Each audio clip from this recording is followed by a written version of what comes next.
Family Guy, Simpsons, movies and stuff like that, and teach. So here I am today doing this, and everyone sounded really good. Is everyone set up? Do we have everything? Cool. Do you have a bass amp? I think this is it. Yeah. Okay, good. And is the guitar here? Or? Yeah, there. Do you have your amp? It's right back there. Oh, yeah. Yeah. That bass amp, the amp they have is pretty terrible, but it's better than nothing, I guess. But the music stands are not good. Casino.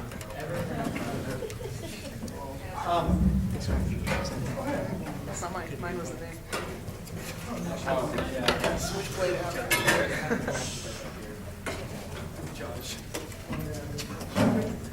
Oh, yeah. So when the last one you guys did, was it cut and paste? Yeah. Let's do that.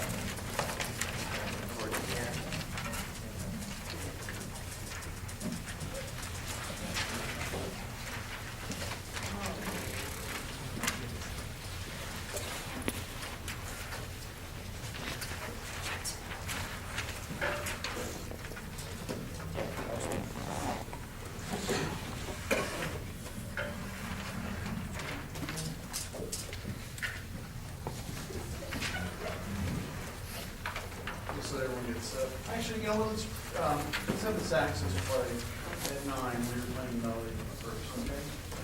Because we can do that without rhythm right now. Is it up? 9.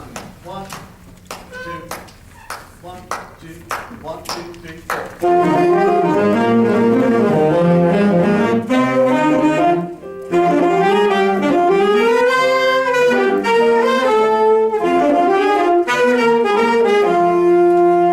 So let's shape this a little bit, because right now it's like if I were talking to you like this all the time and my voice never changed.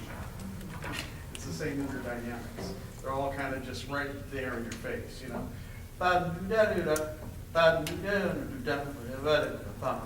You know, it can come down in volume on some of that, okay?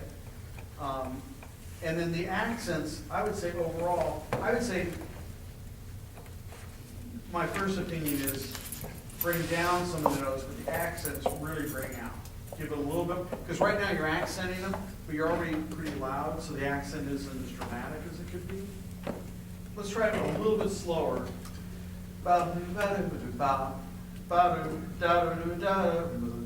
So like that F, well, for the saxes, for the altos, it's F, for the tenors, B flat. On beat 4, you're going to almost ghost that note. You're going to kind of swallow it some to get the accent on the other note. That's right. 1, 2, 1, 2, 3.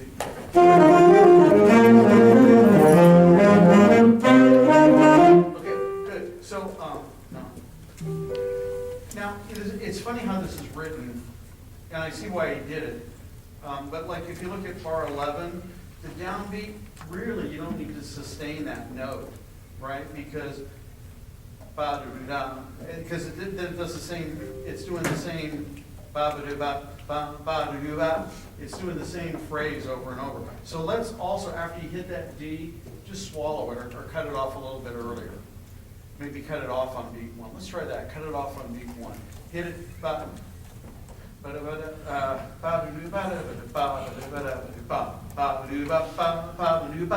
So a little bit shorter note, okay? 1, 2, 1, 2, 3, 4. Yeah, that's better. Now make it even a little bit shorter on that note. So the downbeat of 11. 1, 2, 1, 2, 1, 2, 3, 4. Yeah, it sounds better to me. You know, it seems like it's grooving a little bit better that way. Let's have it with a rhythm section there at 9. Ready, guys? 1, 2, 1, 2, 3.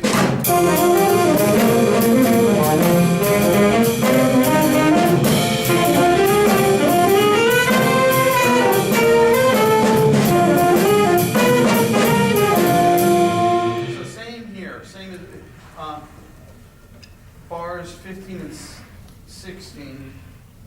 Da da da do da da, da, do, da. I don't think you need to hold on to that half note all the way.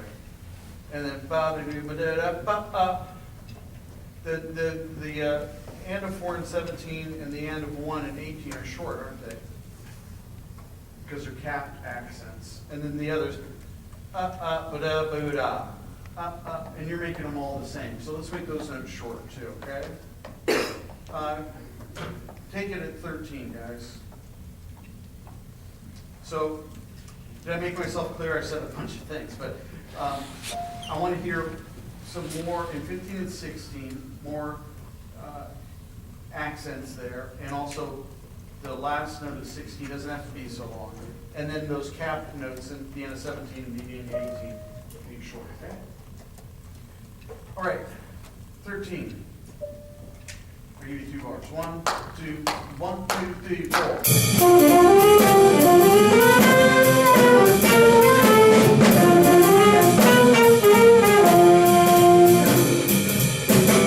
Great. Let's do. Where do trumpets and trombones have a similar kind of thing? I guess it's the shop at 33 or the bigger section. Oh, there it is. It's later. Well, we did the cut and paste. Oh, So okay. we jumped to 141 after like, what is it, the sax solo you ready at 83? 83. So we go from what, 93? Yeah, 93 to 141. I see. Okay. Well, that's fine. Great. Then we won't worry about it. Let's play it with everyone from the top. Whole band. 1, 2, 1, 2, 3.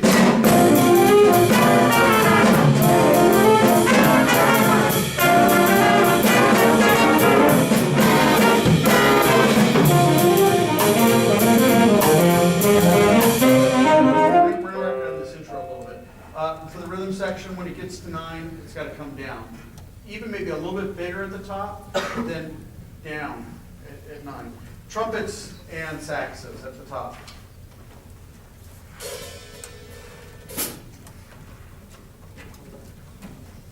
Trombones too, yeah. Everyone but rhythm. 1, 2, 1, 2, 3, 4.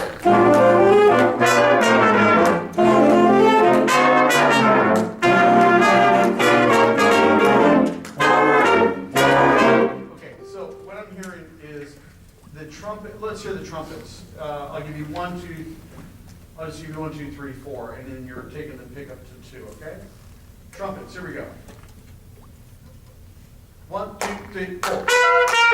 Yeah, just that much. That was correct. You did it right. Here we go. Trumpets. 1, 2, 3, 4. Okay, so what I'm hearing is lead, good. The other guys, I need to hear more of you. You got to back them up a little more. 1, 2, 3, 4. Right, better. Or even a little bit more. Here we go. 1, 2, 3, 4. Yeah, that's it. Okay, now let's hear everyone except rhythm at the top. 1, 2, 1, 2, 3, 4.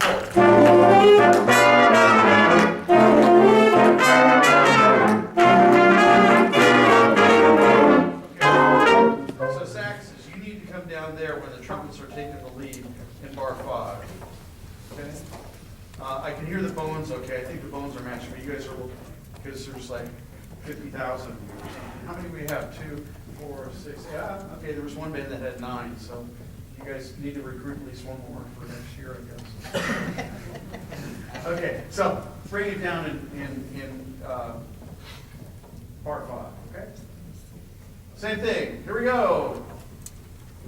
1, 2, 1, 2, 3, 4.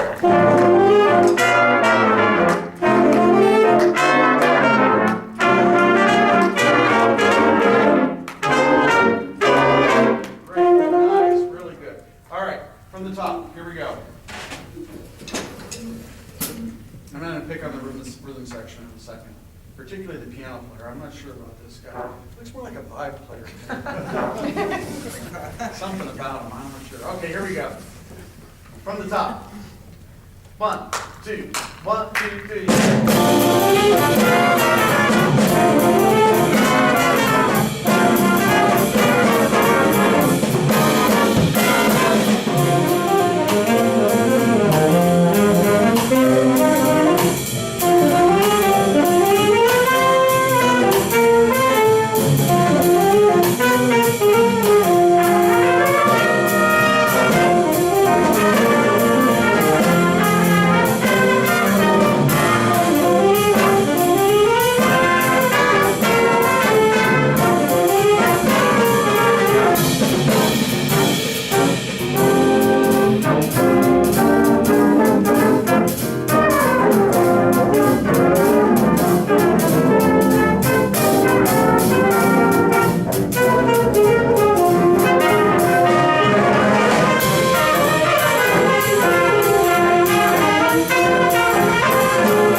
M2U03243 where you're playing the soft shout.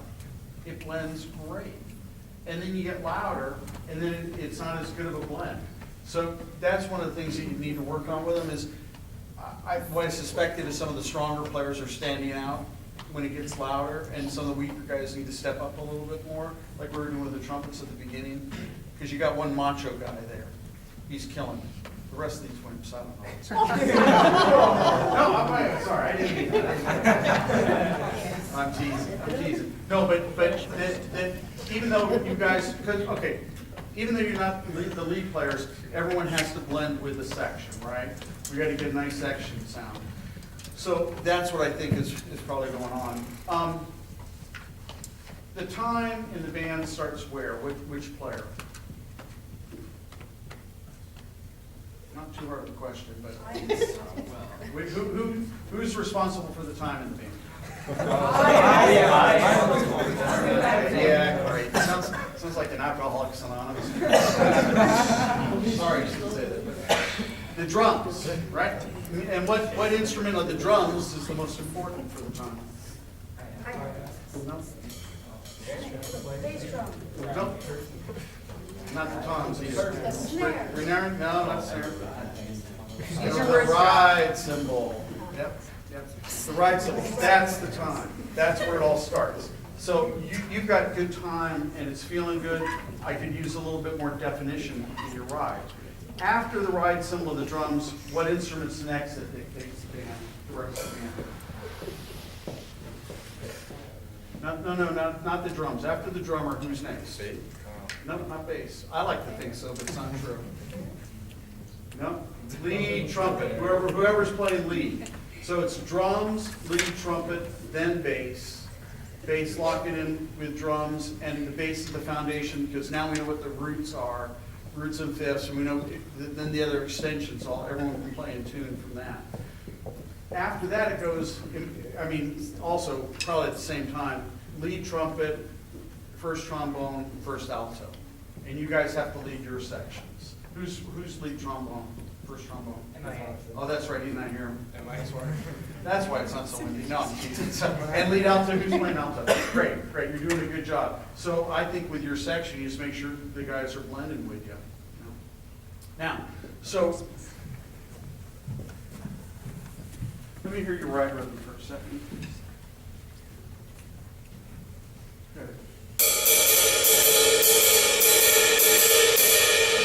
Okay, and just quarter notes.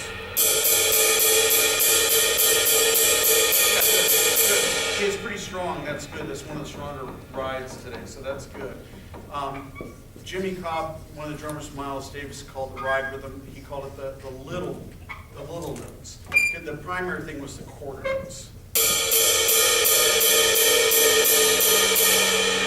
And so some of the drummers, it gets kind of this washy thing, but this is the time for the whole band right here. And if you're washy with it, it's not going to happen. Because they're not going to hear it down there, they're not going to hear it over here. Guys, let's take it from the top. Just be banging this thing out. And I'd make a really great drummer for an incredibly horrible band. So that's the kind of drummer I am. All right, ready? From the top. 1, 2, 1, 2, 3, 4. How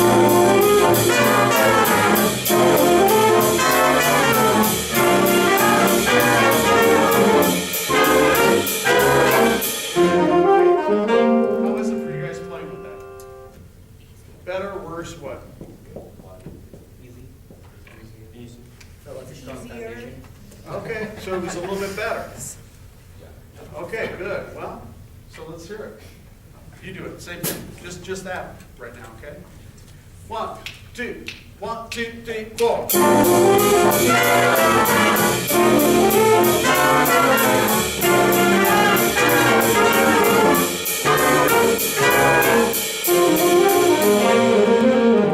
Now, that's a little bit too much. It's a little bit too abrasive, but you're getting the intention of driving these guys with that cymbal. Now, same thing, guys. Hi-hat and just quarter notes, not a ride rhythm yet. 1, 2, 1, 2, 3, 4.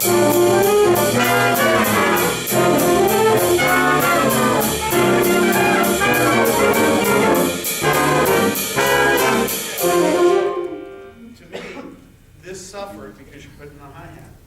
and that wasn't quite locked in with this, and everything went down. Can you drive both of them? Have you ever watched videos of Art Blakey? Oh my gosh, he's an animal. And you know, that guy's like sweating the first 3 seconds of the tune he's driving it. So drive this band. Here we go. 1, 2, 1, 2, 3, 4.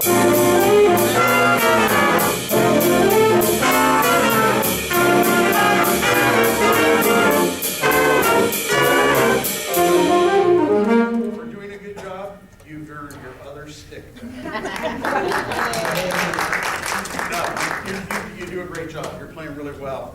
But I wanted to focus on the point of the importance of the corners. Oh, one other thing. So a buddy of mine told me just recently, I didn't know it, but when Weather Report was huge in the 80s, he got a chance to study with Peter Erskine back then. And Erskine still teaches at USC and everything. He's great, but he was king of the world at that point, you know, playing with that band. And so he had his lesson with Erskine, and all the other drummers at Cal State Northridge were like, what was it like? What was that? Oh, it was incredible. And he's kind of playing it up a little bit. Oh, you wouldn't believe these fills he taught me and all these rhythms. It's just amazing. Well, show us, show us. So they go and set up a drum set, and he goes, okay, ready? Here's what we worked on.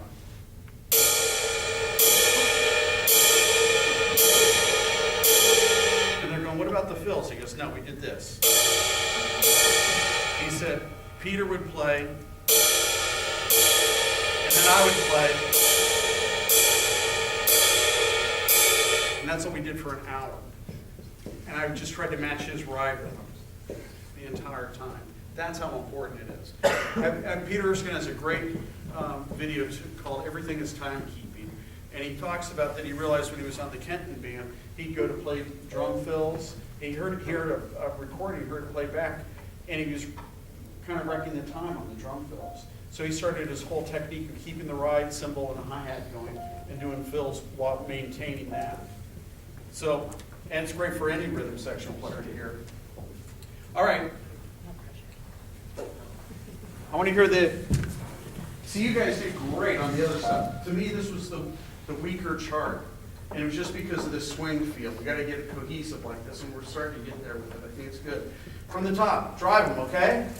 1, 2, 1, 2, 3.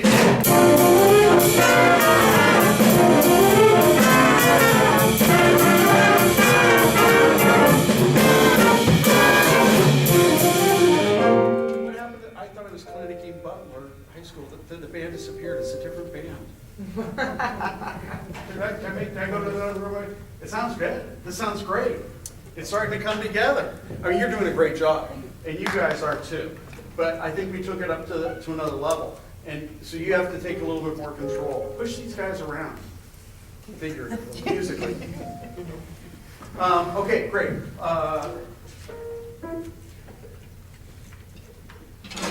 It's a blues, and on the soloing, there's two really great books. One is called The Blues Scales, and the guy talks about major blues and minor blues scales. Everyone knows minor blues scales, but most people don't know major. And he says basically, like on a tune like blues, you can use just those two scales and have a really cool sounding solo. So that's, you can find on Amazon, and I forget his name, but the blues scales, and I think these guys would benefit from that. And another really good one is approach tones, target notes and approach tones. And I'll show you before we leave, but it would really help because what's happening for some of the guys, you're a great tenor player, you're doing great, it sounds really good. And some of the other guys haven't played as many solos, I have a feeling, right? So it's kind of suffering like, well, what notes do I play? It's a little bit of fishing. And with having the target tones and approach notes, you can make it more accurate, so they're more successful out of the box soloing, you know. Great. In fact, let's play a little bit of a blues solo. Who wants to play first? Excellent. Let's play. Here we go. Where's the solo section? 59? 69 it is. Let's go there. Ready? Rhythm section all set? 69. Go ahead and stand up if you want. Or not. Either way, whatever you're comfortable with. 1, 2, 1, 2, 3, 4.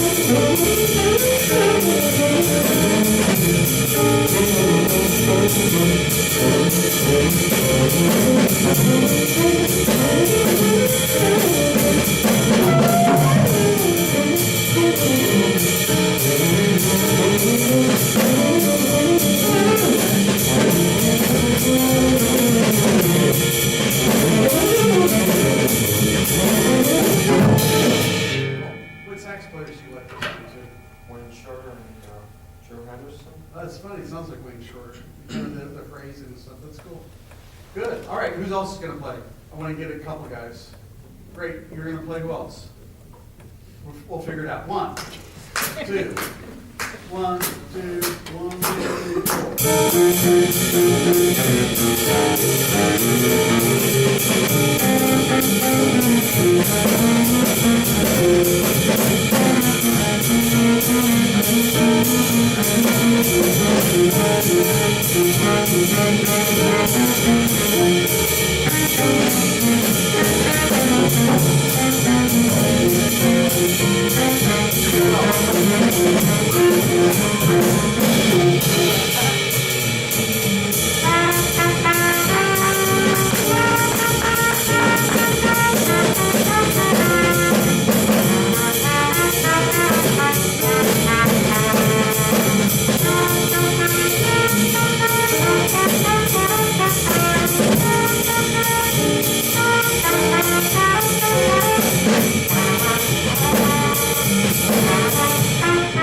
So, now, to help you out on it, you were on the roots a lot of times. So, they're already playing the roots, so you can play the thirds and sevens. Those are the color notes. So, we're in F, what's, for your G, tell me a G7 chord.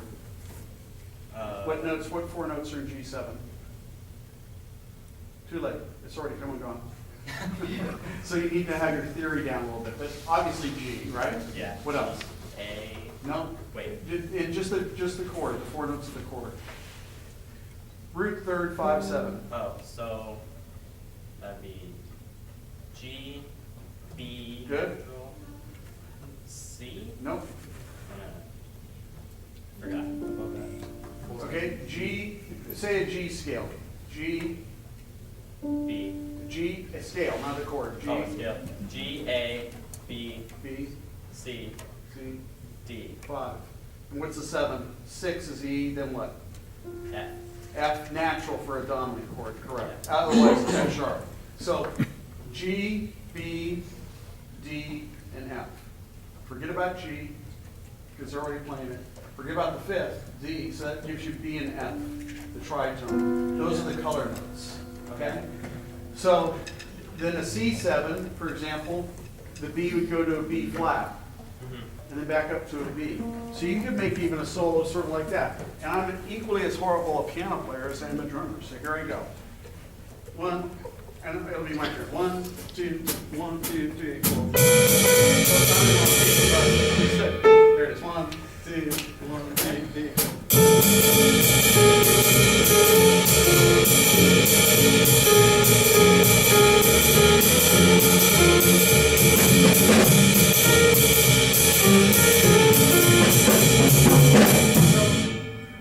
Simple, but I made some musical statements on it, just using the 7s and 3rds on an occasional root. So I start off with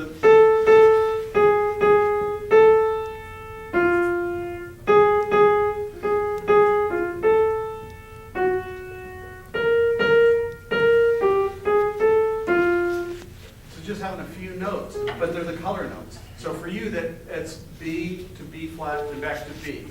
So try that for the first 4 bars. Okay. A little slower, guys. 1, 2, 1, 2, 3, 4.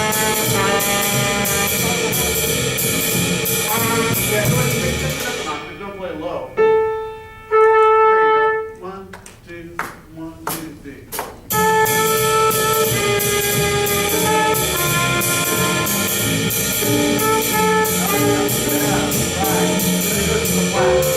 Then it goes back to the B flat for the starting on the 5th bar.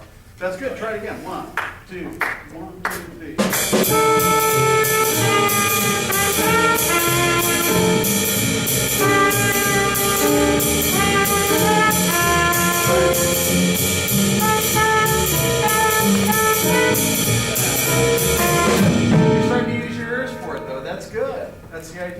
So again, with that, that's just a couple of notes, but all of a sudden it's a more successful solo, you know, because you're being careful with notes you're choosing. People think improvisation is like, oh, my magical fingers, so you just play. You know, it's not. It's work.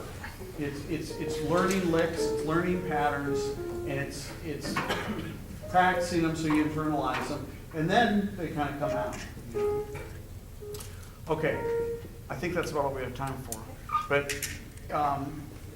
any questions you guys have? No. Okay. I really like the first two tunes. I think you're driving the band much better that way. Good job. And keep it up. Okay, thanks, guys. Thank you. Yeah.